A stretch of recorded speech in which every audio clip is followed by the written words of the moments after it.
We're sitting by the fire today.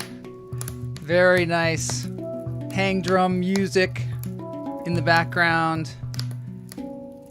Kamala's here, dancing skeleton pumpkin, next level shit. Marshall, I know the intro was getting crazy with the pumpkins. Pumpkin week is going to be ending soon, so you got to get all the pumpkins in there as possible. Rocktober is about to end. Holy, does corruption lead to power? Yeah, so today, you've seen the title. Title of the show today is Does Power Corrupt? And I think that is it seems like a pertinent topic right now. This is not a show where we delve into the news or the politics or any of the horrible things that are going on in the world. But sometimes we delve into kind of big ideas and big ideas that affect the world. And we're going to make sure that we do some breathing before we do that. Heading on in. Welcome, everybody. It's Lunch Therapy Thursday. Let's get to it.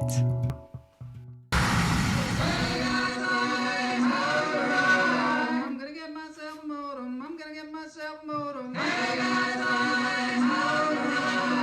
gonna get myself a modem. I'm gonna get myself a modem. I'm gonna get myself a modem. I'm gonna get myself a modem. All right, we've got some comments here on the power corrupts idea, and Pam says, does a bear shit in the woods? It's a good point.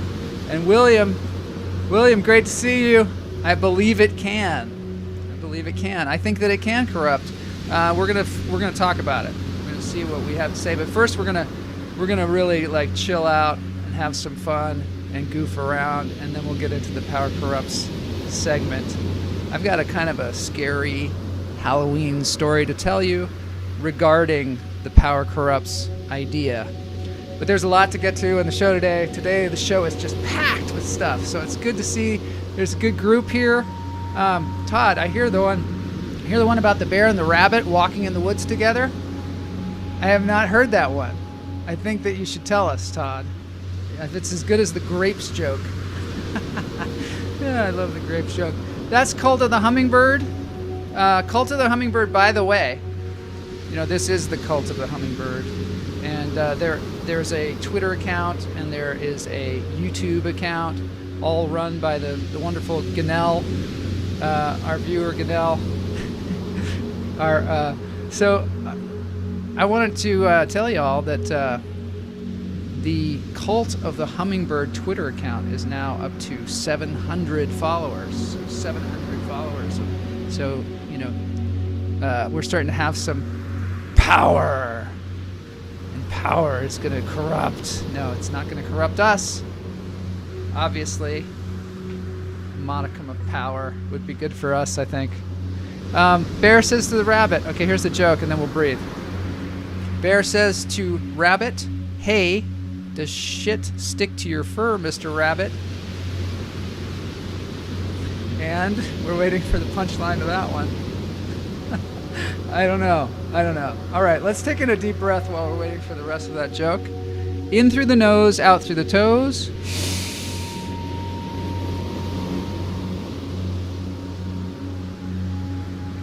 Rabbit says, "No, of course not. Of course shit doesn't stick to my fur. Let go." And when I say let go, I mean let go. Because we're letting go today. Bear swipes up the rabbit and wipes his ass. Oh no. What a way to start the show. That's great, Todd. Thanks for a joke. I appreciate it. In through the nose, out through the toes. Why do ducks have webbed feet? You know this one? Let it out. To stomp out forest fires. I don't know if any of you knew that, but that's why they have webbed feet. Why do elephants have flat feet? To stomp out burning ducks. In through the nose, out through the toes.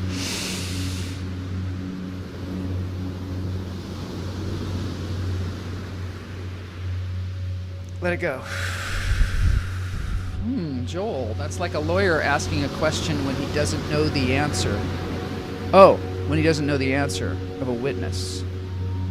It's like a lawyer asking a question when he doesn't know the answer of a witness. I'm thinking that he knows the answer. Maybe I'm missing the whole point, which is often what I do on this show. Rex Sykes, great to see you here. Rex was on the show a while back, and he's going to be on the show again. I don't know if it's next week or the following week, but he's going to be on. I will tell you, if you really want to know, Rex is going to tell me. Cool. That's great. Because he's got some power, Rex.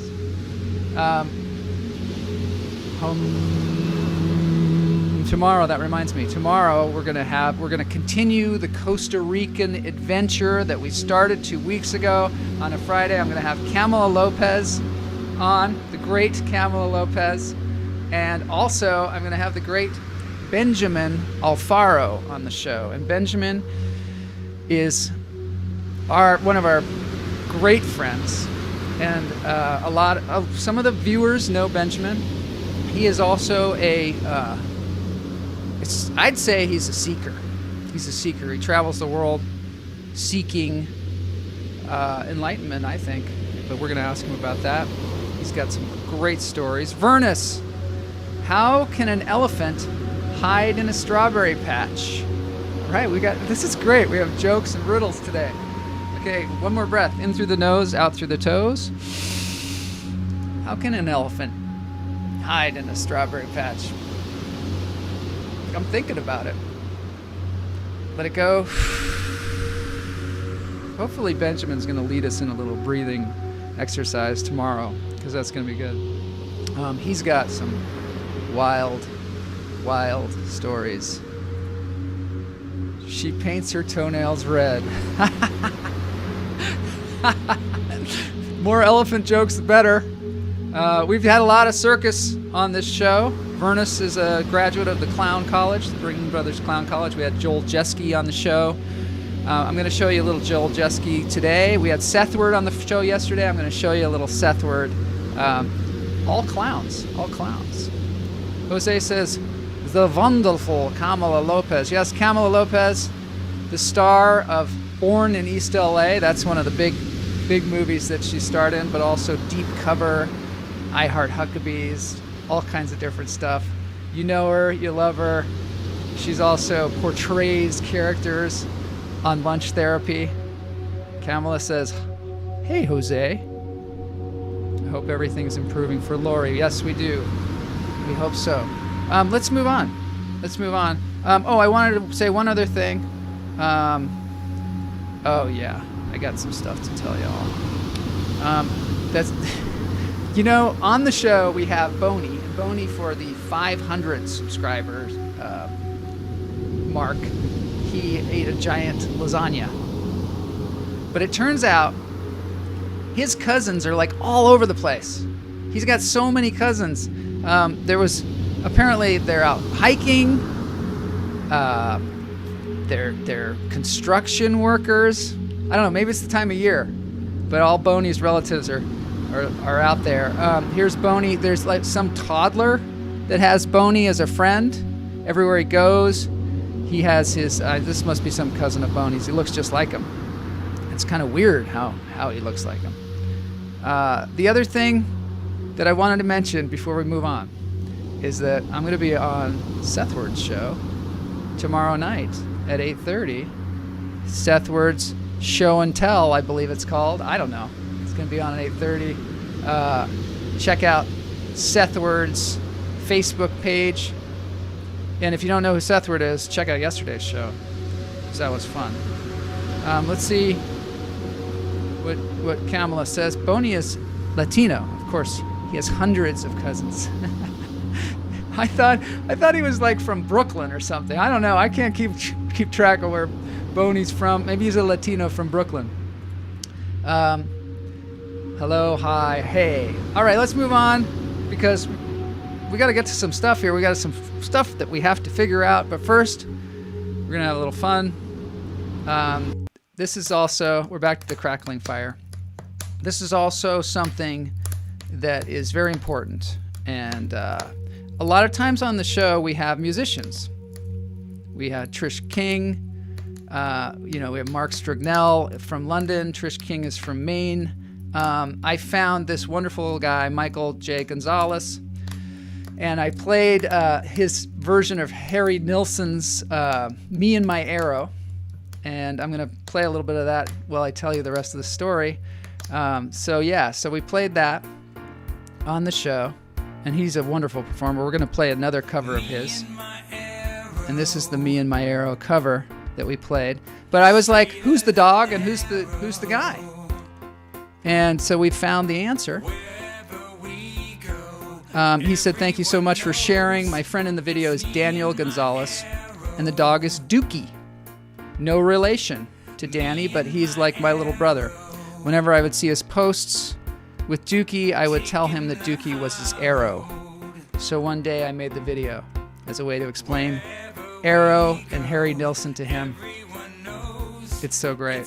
Yeah, so Danny overcame arthrogryposis at a young age, which I think is a joint problem. And he and Dookie live happily as ambassadors for the AMC for Shriners Hospital in Texas. There you go. So that's just a beautiful story, and I'm so glad that we met. And I'm gonna share some of his music. I've got a great dance break at the end of the show today, but tomorrow we're gonna have Michael J. Gonzalez. All right. That was a beautiful story. I hope you all have a heartwarming effect. So now we've breathed, and now we've gotten some heartwarming energy. I don't know what I'm trying to say. Let's see who else we got. Todd Lee says 8:30 Eastern or Pacific or Mountain. Generally, I go with Pacific, but I try to tell people more specifically Pacific. So 8:30 Pacific, I don't know, like the middle of the night on the East Coast. In Thailand, it's going to be, 3 o'clock in the morning. 8:30 Pacific, I'm going to be on his show. Sethward, as you know, is just wacky, so it's going to be a wacky experience, I'm sure. Even wackier than lunch therapy, if it's possible. I don't know if it's possible. I'm waiting for you to do a dancer break cover. Oh, I wanted to tell you that that's one of the things we're going to do. Speaking of break dancing, break dancers, graffiti, the 80s, there's an organization called KGB, which is not the organization that you're thinking of.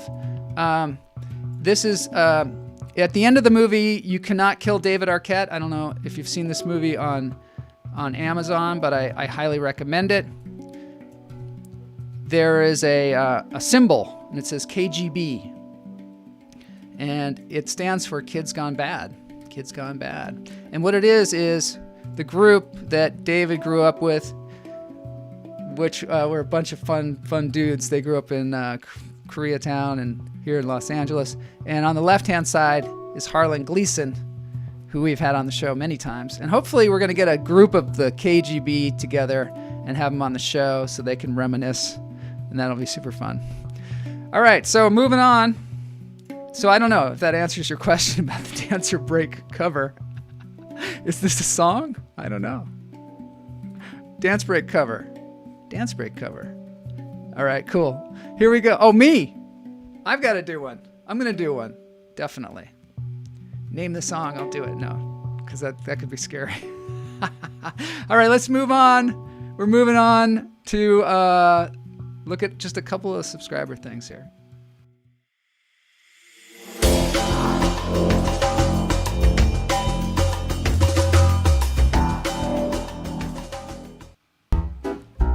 This is Joel Jeske.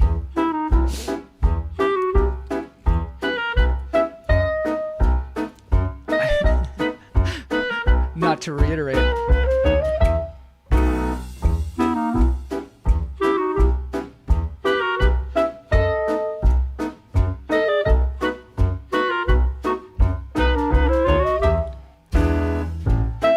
So I'd like you to subscribe to Joel Jeske's YouTube channel if you haven't.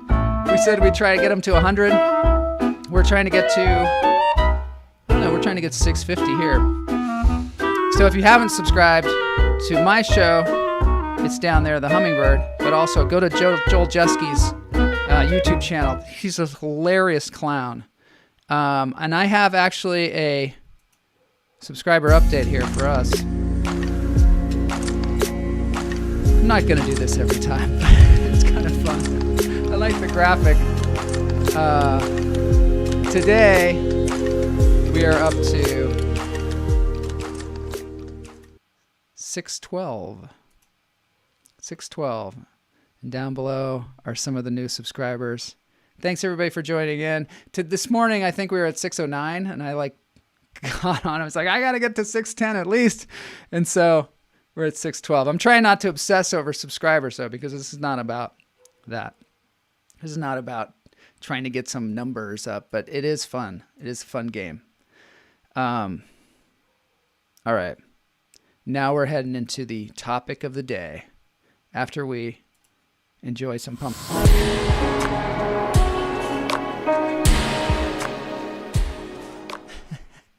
I still have the subscriber thing going. I have no idea how to turn it off. It is just flying by. Okay, there we go.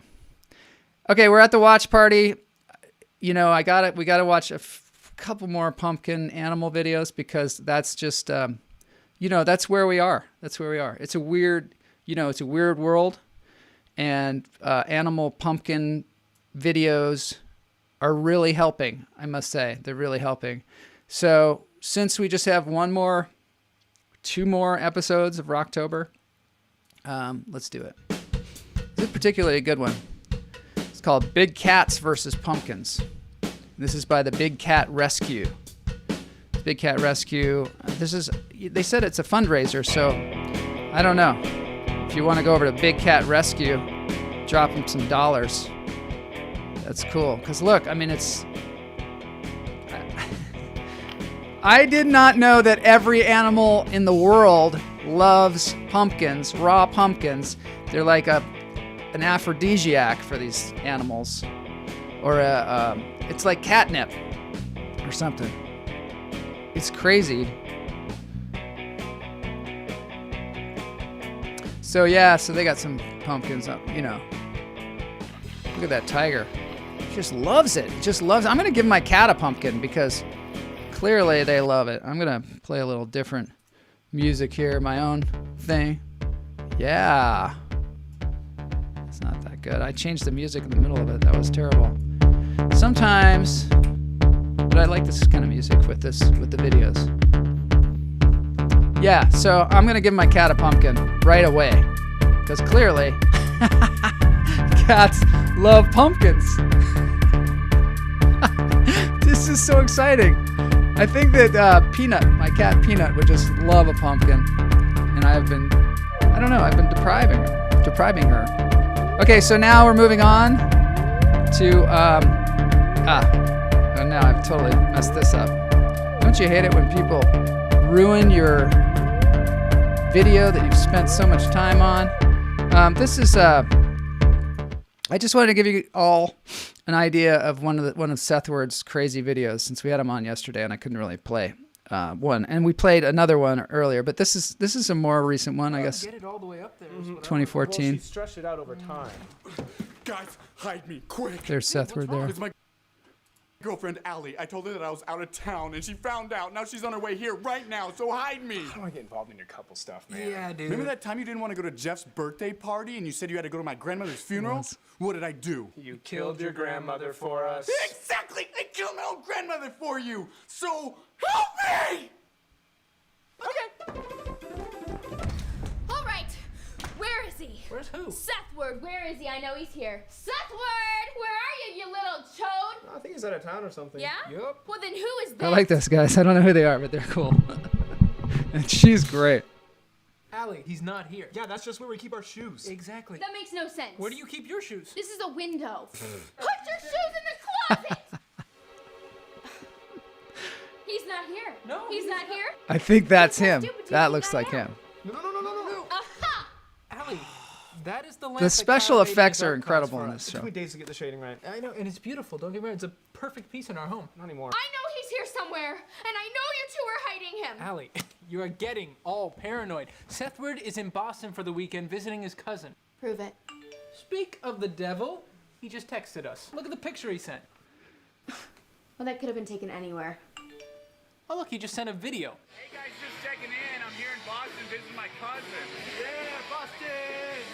Hey, I can't seem to get a hold of Allie. I think her phone's broken or something. If you guys happen to see her per chance, do you mind letting her know that I miss her terribly and can't wait to see her when I get home from being in Boston where I currently am? I was sure that he had lied to me. I can't think of one time Seth has lied. He's never lied to me. Has he ever lied to you? Like every single day. Allie, you're just probably feeling insecure because you miss him so much and you love him, you know? You're probably just making things up. You probably have, a severe case of cramps. You probably have a bad cramp that's just reached your brain this time. Right, your brain is cramping. Yeah. Who's in that bed? No, wait. This is the weirdest part. This is why Sethward is Sethward. This is where it gets Okay, all dude, Sethward. you can come out now.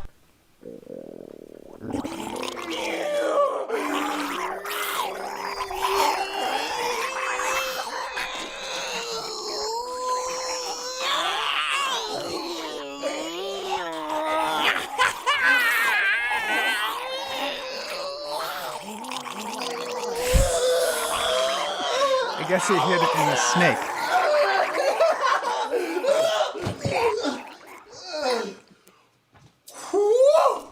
That was a close one. You guys are the best friends a guy could ever ask for. Seth! We did it! Yay!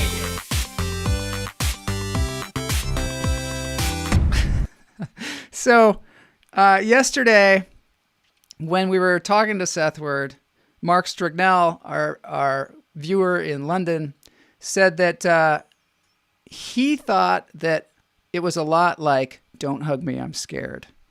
PMS brain cramp. That's where all the headaches are from. I'll put that on the screen. So then I was like, okay, what are they talking about? Because Sethward was like, yeah, of course I've heard "Don't Hug Me, I'm Scared." Camel says, "Oh my Jesus." Oh my Jesus. I just want to point this out. Okay. I don't think I can play a lot of this because it's probably owned by like Sony or something like that. But this is the teaser for "Don't Hug Me, I'm Scared." And I was dying watching these videos, but I see exactly why Mark is saying that "Don't Hug Me, I'm Scared" is very much like a Sethward thing. Let's just watch the trailer here. I want to try and get these people on the show too.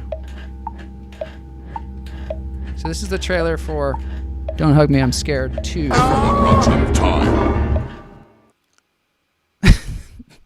That's it. I can't really express to you how odd it is, but definitely you can go there and check it out. "Don't Hug Me, I'm Scared." This is the gorilla, which we're never going to get to. But I just wanted to say that it's brilliant. "Don't Hug Me, I'm Scared." I can't even explain it, but it's like it's a kid's show where they're trying to teach you something, and there's one about being creative that you gotta see because it is off the hook. We're gonna have to play it on here sometime. Hopefully I'll get permission. Anyway, or hopefully we'll get to talk to these zany people because I love talking to zany people on this show. But now we have got to get to the topic at hand, which is, does power corrupt? Because we're running out of time. Let's get into the crazy story room.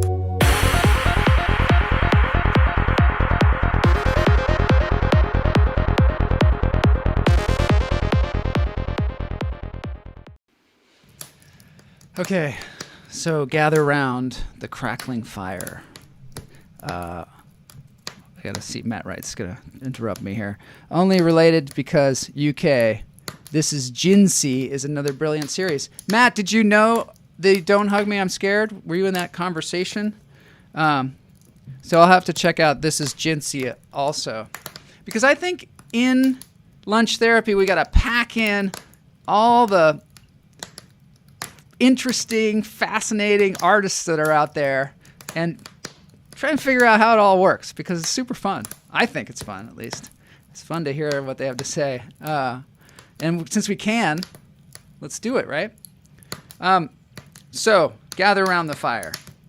I'm going to tell you the story of a very scary, scary, scary power corrupts person. I don't know what I'm talking about. So I do know what I'm talking about. This is the thing. Okay. So this week, some very, this is news, and I'm just going to put it on the screen for a second. We don't generally have news, but this guy, Keith Raniere, who was like the cult leader of the Nexium cult, which was a very weird cult, but there's all kinds of documentaries and things on TV about it. He was just one of those very charismatic people that had some kind of technology that he was giving to people and trying to make their lives better. And then all of a sudden it just takes a dark, dark turn. And I'm like, well, was Keith Raniere, was this guy corrupt to begin with? I only heard of don't hug me, I'm scared. I think that's probably it. Have to check it out. T-Model Revan is here. You're here in time for the scary story. So, yeah, so Keith Raniere, he was just sentenced to 120 years, which I find kind of shocking because these cult leaders, they're so charismatic that a lot of times when they get them in the courtroom, I think they work their magic on the jury.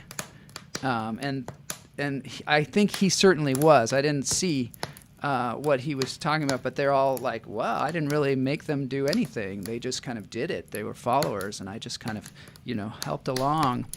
And, we've talked about a lot of cult leaders on this show. There's Linda Hazard, who starved people to death. She was more of serial killer therapist. Then there was the cult, the family cult that was in Australia. Anne Hamilton Byrne, and she also, she had all these kids that she was brainwashing, and she got off scot-free as well. And you just got to wonder. And I think she had to pay like $5,000 or something, but she had just traumatized all these kids and, become like a total, she convinced them that she was like the second coming of Jesus. And a lot of times that's what happens. Here's the, if you ever wondered who said power corrupts, it's this guy. He says it's actually power tends to corrupt. Yeah,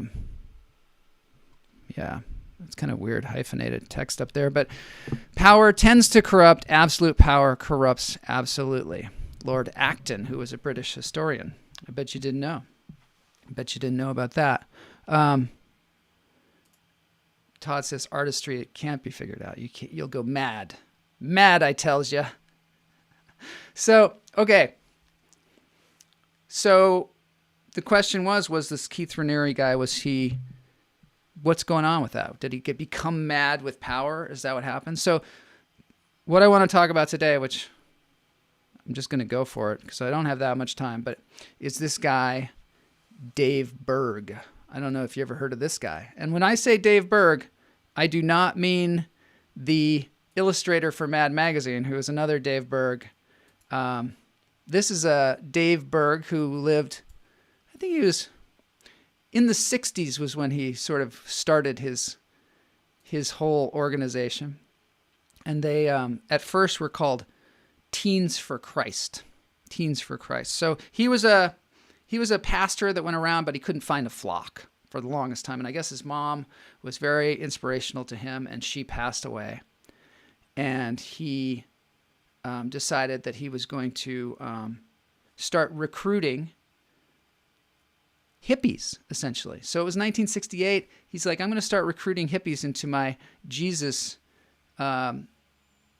organization. And so he found that actually people were really into it. They were super into his going around and telling people about Jesus. They would drop the drugs. They dropped the whole, free love and everything like that. And they went around in a bus all over the United States, proselytizing about Jesus. And it seems like, okay, that's pretty cool. Some of them were drug addicts and got off the drugs. And, they're all singing songs and just having a great old time. There were like 90 of them to begin with. And then they grew and grew and grew. And he, wore these robes and started to really feel like he was coming into his own and getting some power. There's some chat going on here. Don't know what it is, but I'm going to say you're talking about scary. Remember the Nightingale murders? No, that's really Halloween stuff, huh? You cow, this is Bikram. You cows are paying for my Maybach, my Maybach. That's probably a fancy car. That's what I'm guessing. So anyway, this guy, Moses Dave Berg, somehow he got Moses attached to his name now. And they're going around, everything's going fine. Everything's going fine. Until one day, I'm going to go into now I'm in the experimental room here. The experimental trash panda room. So then one day, somebody looked up this Ezekiel. Yeah, there I just said Ezekiel. Ezekiel 34, which I had here, but I don't know where it is.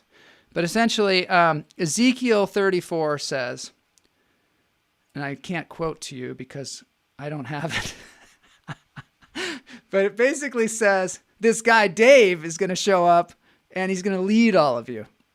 And it's like the Bible is saying David is going to come and lead you. And he heard that and he was just like, that's me. That's totally me. And so he got it in his head that he was some kind of, chosen by God, some kind of person that was chosen by God. So, then I think that's when he got some real like feeling of power. And that's when it just goes all really weird. So he's now starting to have a lot of girlfriends, like this Keith Raniere guy. A lot of girlfriends, and he's sleeping with all of them. And that's okay somehow. He's tied that into sex and love are like the same thing. And so when he's having sex with these people, they're sharing their love and sharing God's love. And then he starts to tell everybody in the cult that. And so then and he's actually telling people, you go over there in that room and have sex with that person. And so now all of a sudden, the people that are in the cult are like, wait a minute, I thought this was like about Jesus teaching. What's all this sex stuff? And then his daughter goes out and meets some guy in a bar or something. That brings him back to the cult. And he's like, I think this is a really good thing. I will call it flirty fishing. So he came up with this thing called flirty fishing.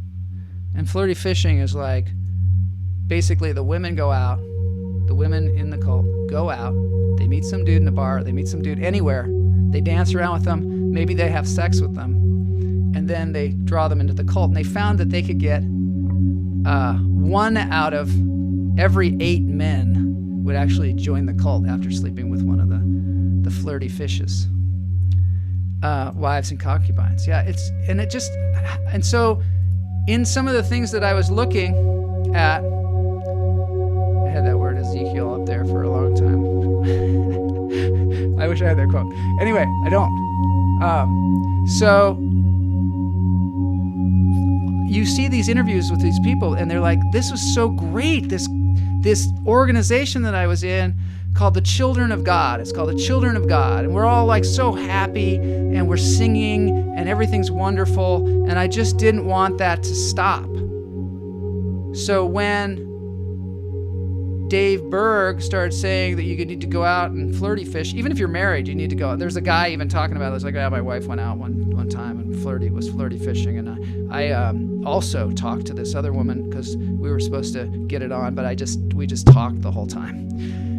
And you could see he's just grappling with this, just grappling with this problem. And I guess in this Children of God, from what I understand, the Joaquin Phoenix and all his brothers and sisters were in this for a moment in time before they were like, this is too weird, and they got out. So there were some famous people that grew up in this. It was huge.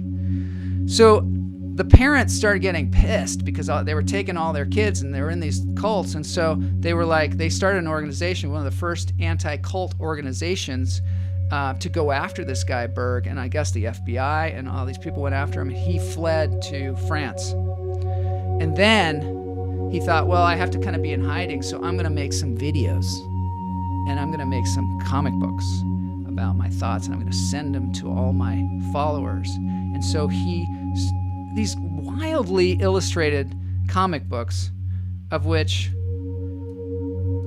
I have none to show you. It's all verbal because it just becomes too difficult to tell a story like this. So basically, he has these comic books, and they are all the shit that comes out of his head. Now everything that comes out of his head is straight from God. He's like a prophet. Now he's become a prophet. And the stuff gets crazier and crazier, and the comic books are there, and it's just like, it's about like, it's all sex, and then it starts to be anti-Semitic and racist and all this wild, insane stuff that's coming out of his head. And the people are in their cults like, hey, ding, ding, ding, ding, ding, ding, Jesus, Jesus. And they just keep getting these. And there's videos of people having sex outside. And there's this wonderful music, and it's all about sharing love. And they're trying to, yes, Rose McGowan, I guess, was one that grew up in the Children of God as well. And, a lot of these people have come out since then and told the stories. But this guy just kept going. Children of God growing all over the place. He also told them that, soon there was going to be an Armageddon, of course. And if you weren't in the Children of God, forget about it. You can just forget about it. Your soul will not go to heaven. So, I don't know. Then, finally, the pièce de résistance of the story, the horrible, horrible thing is he started having the women dance in these like public places. So that you can see there's videos of them, like not like dancing, but nude dancing with the veils and everything. And he says that's a way that they're expressing their love for Jesus. And you can see in the interviews with these people who are in the cult how they're just really just having a hard time with this, because now they've invested, maybe 5-10 years of their lives. All of their friends are in this thing, and they are just, I guess it is a good way to get people. It's like if I sent out the hummingbirds. So we got to get more subscribers. Go find some Johns. Rose also lived in Seattle for a while, apparently. She hung out with the punk rockers, Rose McGowan. I don't know Rose McGowan very much. Called The Rapture, but that's a bit diff. Yeah, T-Model Revan jumps in with the Rapture. So they always throw in the Rapture with the cult thing. Finally, Dave Berg, you think they'd grab him and bust him, especially when all of a sudden he had the kids up there dancing, nude dancing, and then it gets more and more twisted. I don't even want to get into it because it's so disgusting when it involves the kids. And people couldn't get their little tiny kids out of the cult. Like the wife would leave and the husband would stay and keep the kids in the cult, and it just became horrible. But one of the weird things about it is this guy never got in trouble. He lived until 1983, just doing this crazy cult thing. Strum, strum, strum, love. Whoops. We're Nazi sex slaves. That's exactly the way the cult, they say nobody joins a cult.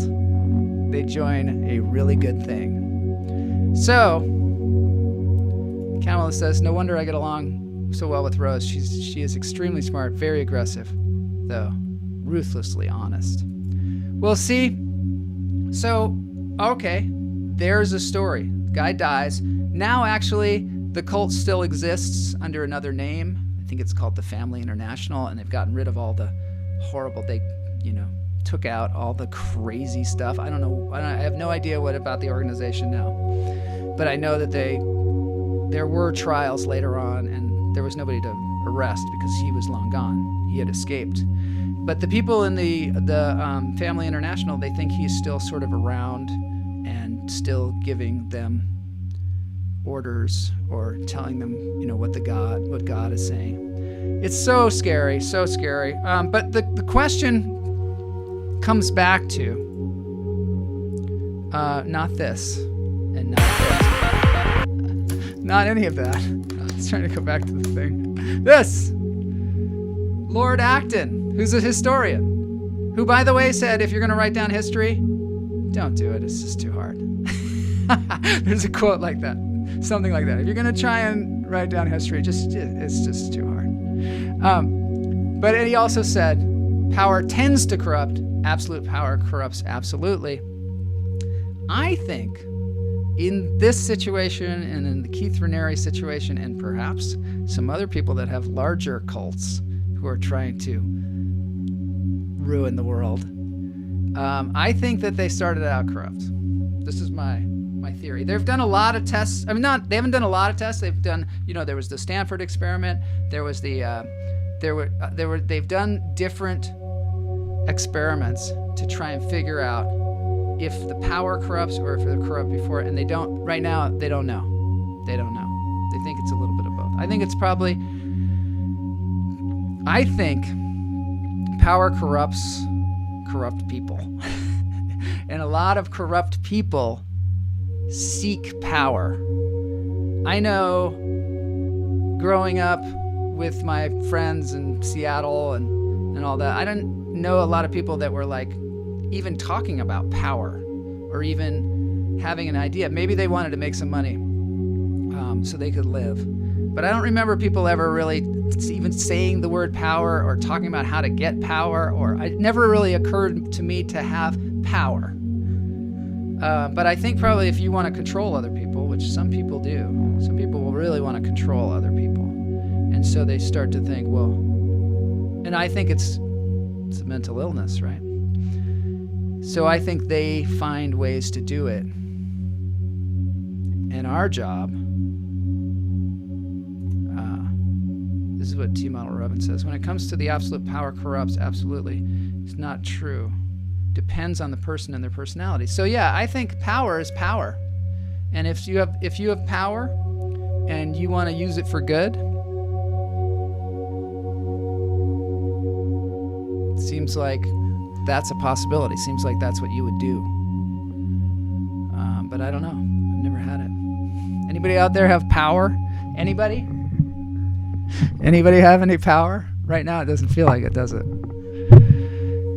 So that's it. That's my journey into the scary world of Dave Berg, not the guy who illustrates the Mad Magazine cartoons. And now we're going to dance. Don't put on the ring.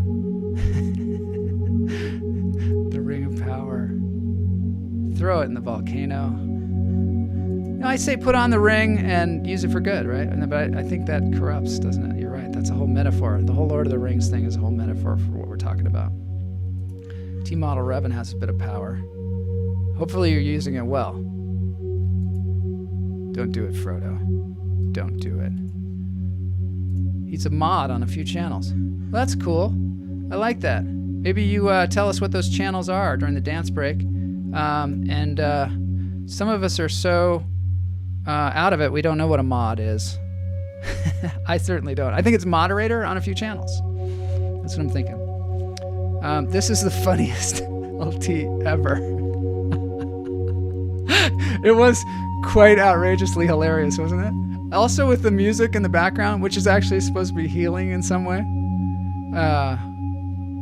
Hopefully it healed while we talked. No, I think this kind of thing, well, I think it could be funny, but moderator, thank you very much. And T. Model Revin does a good job. I believe that you do. Let's get into the dance break now. Thanks everybody for being here.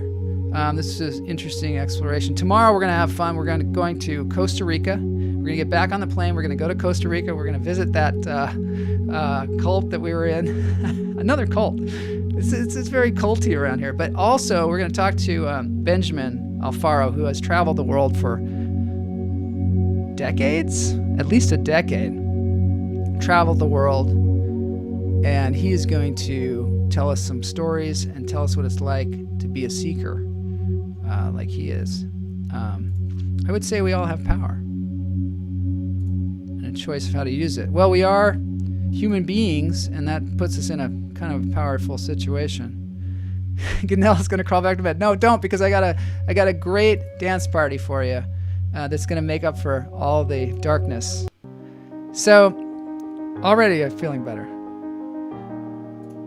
Get back in that snake canal. Yeah, remember I showed you that whole Sethward thing? That was fun. That was super fun and funny.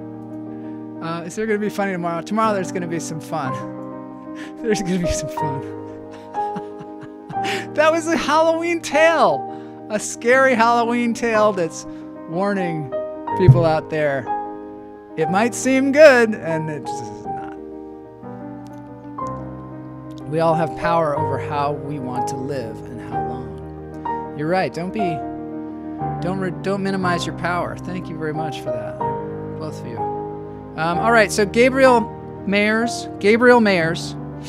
is a guy like me who has a show on the internet, and he also plays the guitar and sings, and he's quite good. Now, I've had him on here before, but he said that I could play this song. It's a John Lennon hit.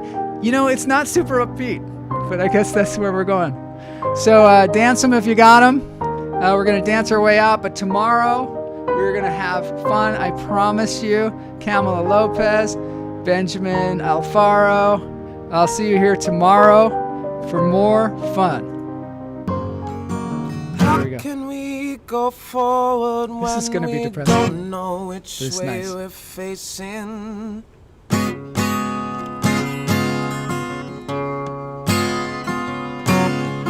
How can I go forward when I don't know love which John Lennon way to songs. turn? And Gabriel Mayers, he plays in the subway and he plays all How around. And can I go forward? like I say, he also has a show. So check out his channel. Sure of. Very generous Oh no. of him to let us play this song. Some of us have the power of privilege. Oh no. Interesting. How can I have feelings when I don't know if it's a feeling?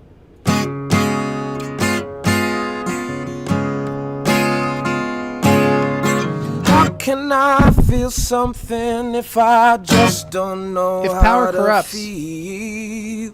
we probably all, everybody who has any kind of power, should be wary How of can their I have own feelings corruption. when my feelings Police their own have always corruption, been right? denied? Transparent. Oh, no.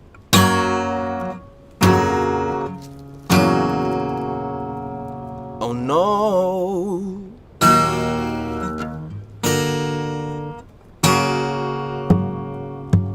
You know life can be long, and you got to be so strong, and the world is so tough. Sometimes I feel I've had enough. How can I give love when I just don't know what it is I'm giving?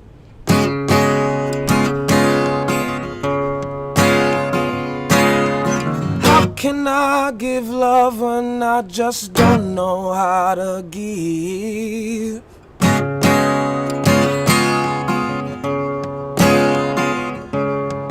How can I give love? All right, thanks, Love Timo. is something I ain't never had. Okay, thanks everybody. Thanks Gabriel Mayers. Thanks Oh, no. Sethward and Joel Jeske, and thanks everybody for being here today. Oh no. Pretty interesting journey. We'll have another one tomorrow. See you tomorrow for lunch therapy.